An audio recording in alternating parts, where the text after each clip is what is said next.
నమస్తే, welcome to college TV. ప్రస్తుతం అయితే మనం ములుగు జిల్లాలో ఉన్నాం. ములుగు జిల్లాలో మోహన్ బాబు ఏదైతే దాడికి సంబంధించి తీవ్ర చర్చనీయాంశంగా మారిందని చెప్పుకోవచ్చు. ములుగు జిల్లాలో ఉన్న జర్నలిస్టులందరూ కూడా ఇక్కడ అయితే నిరసన వ్యక్తం చేస్తున్న పరిస్థితి ఉంది. మనతో పాటు జర్నలిస్టులు చాలా మంది ఉన్నారు. సీనియర్ జర్నలిస్ట్ ప్రవీణ్ గారు కూడా మనతో పాటు ఉన్నారు. చెప్పండి అన్న, ఈ మోహన్ బాబు దాడిని ఎట్లా చూడొచ్చు? మోహన్ బాబు మీడియా పైన చేసిన దాడిని తీవ్రంగా ఖండిస్తున్నాం. విలేకరుపై దాడి చేయడంతో విలేకరికి తల దగ్గర 2-3 భాగాల్లో దెబ్బలు తగిలినాయి. ఇంకోసారి ఇది రిపీట్ కాకుండా ఎట్టి పరిస్థితుల్లో మోహన్ బాబుని అరెస్ట్ చేయాలి, తక్షణం అరెస్ట్ చేయాలని ప్రభుత్వం డిమాండ్ చేస్తారు. ఇది కొన్ని పరిస్థితి. మనతో పాటు ఇంకొంతమంది జర్నలిస్ట్ కూడా, టీవీ నైన్ జర్నలిస్ట్ కూడా ఉన్నారు. చెప్పండి అసలు ప్రధానంగా ఇటు మోహన్ బాబు దాడి ఎట్లా చూడొచ్చు? వాస్తవంగా మోహన్ బాబు దాడి చేయడం దురదృష్టకరం. అది అసలు సమంజసం కాదు. ఎందుకంటే కుటుంబ విషయం కాదు అది. ఆల్రెడీ పోలీస్ స్టేషన్కి వచ్చిన తర్వాత ప్రెస్ సంబంధించిన విషయం కాబట్టి వాళ్ళు వెళ్ళిన తర్వాత దాడి చేయడం మాత్రం చాలా అమానుషం. వెంటనే అతనిపై చర్యలు తీసుకోవాలి. ఇది కొన్ని పరిస్థితి. మనతో పాటు బీఆర్ఎస్ పార్టీ నాయకులు కూడా ఉన్నారు. ఆయన మద్దతు తెలుపుతున్న పరిస్థితి జర్నలిస్టులు. చెప్పండి, ఇది మోహన్ బాబు దాడి ఎట్లా చూడొచ్చు? అది హేయమైన చర్య. అది వాస్తవికంగా ఏంటంటే వాళ్ళ కుటుంబ తగాదాల మధ్య 2 రోజుల నుండి ఎపిసోడ్ నడుస్తా ఉన్నది. అన్ని ఛానల్స్ లో వస్తా ఉన్నాయి. ఏదైతే ఇప్పుడు మోహన్ బాబు కొడుకు ఏదైతే మనోజ్ అనే అతనే ప్రెస్ వాళ్ళని తీసుకొని వాళ్ళ ఇంటికి వెళ్ళడం జరిగింది. వాళ్ళ ఇంటికి ప్రెస్ వాళ్ళని అతనే తీసుకొని వెళ్ళాడు.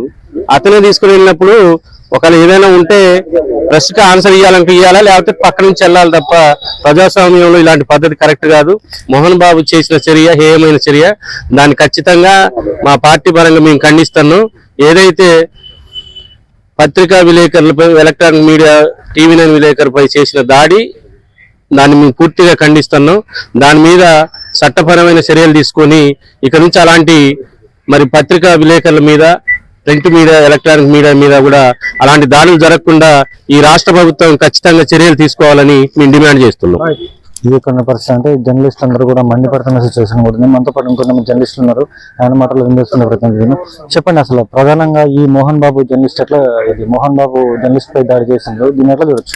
నిన్న జరిగిన రంజిత్ అనే మీడియా ప్రతినిధిపై దాడి చేయడం జరిగింది. ఆయన్ని తీవ్రంగా టీవీ నైన్ లోగోతోటే దారుణంగా ఆయన కొట్టడం జరిగింది. ఆయన పరిస్థితి మాత్రం చాలా సీరియస్ ఉందట. ఇలాంటి పరిస్థితి ఎవరికి వచ్చినా గానీ మంచిగా ఉండదని మేము మీడియాకి తెలియజేస్తున్నాం. ఇది కొన్ని పరిస్థితి. అంటే మనతో పాటు చెప్పండి, అసలు ప్రధానంగా ఈ మోహన్ బాబు మీడియాపై దాడి చేశారు, దీన్ని ఎట్లా చూడొచ్చు? మోహన్ బాబు దాడిని తెలంగాణ రాష్ట్ర వ్యాప్తంగా మీడియా మిత్రులందరూ తీవ్రంగా ఖండిస్తున్నాం. అలాగే ప్రముఖ వ్యక్తి కాబట్టి, అంతేకాక మీడియాను కూడా ఆహ్వానించి దౌర్జన్యం చేయటాన్ని ప్రింట్ అండ్ ఎలక్ట్రానిక్ మీడియా రాష్ట్ర వ్యాప్తంగా, దేశవ్యాప్తంగా, ఉమ్మడి తెలుగు రాష్ట్రాలతో పాటు అందరూ ఖండిస్తున్నారు. వెంటనే అతనిపై క్రిమినల్ కేసులు నమోదు చేసి భవిష్యత్తులో విధి నిర్వహణలో ఉన్న మీడియాపై దాడులు జరగకుండా ప్రభుత్వ పరంగా రక్షణ కల్పించవలసిందిగా ఈ సందర్భం మేము డిమాండ్ చేస్తున్నాం. మారుమూల వెంకటాపురం ప్రాంతంలో కూడా మీ అందరం ఐకమత్యంగా నిరసన కార్యక్రమం చేపట్టి ఇలాంటి భవిష్యత్తులో దాడులు జరగకుండా ప్రభుత్వం కఠిన చర్యలు తీసుకోవాలని, అసెంబ్లీలో ప్రత్యేకమైన ఒక చట్టం తీసుకురావాలని కూడా మేము డిమాండ్ చేస్తున్నాం. ఇది కొన్ని పరిస్థితి. అంటే ప్రస్తుతం మనం ములుగు జిల్లాలో ఉన్నాం. ములుగు జిల్లాకు సంబంధించి జర్నలిస్టులు అందరూ కూడా ఆగ్రహం వ్యక్తం చేస్తున్న పరిస్థితి కూడా ఉంది. మనం విజువల్స్ లో కూడా చూసుకోవచ్చు. ప్రధానంగా మనం విజువల్స్ లో కూడా చూసుకోవచ్చు.